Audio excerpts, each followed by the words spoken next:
will have students being taught remotely.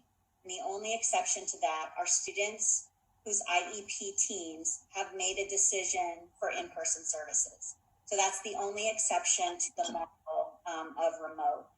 If we were to move from that model to a different model where we start to bring additional students back, whether it be younger students or students, who have 504 plans, or students of color furthest from educational justice, or homeless, or any other group of students, the school board actually needs to make a change in the model. So we'd be changing more to a hybrid model where we start to bring groups of students back.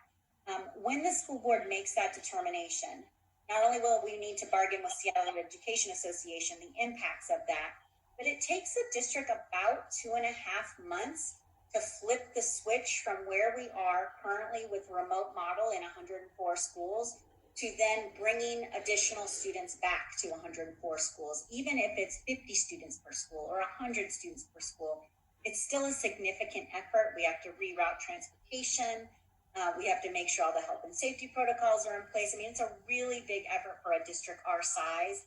So, I will just acknowledge that this is really hard, right? I'm trying to be positive, everyone, I'm standing in front of you being as positive as I can, but remote learning is not an ideal place for us to be for students. Now, some students are thriving. I will admit there are some students that are thriving with this model, but many are not. And many of our families are struggling to support their own child. It's very stressful. It is, you are in, with your child while they're learning, and oftentimes they need support just to navigate the technology in addition to navigating the learning.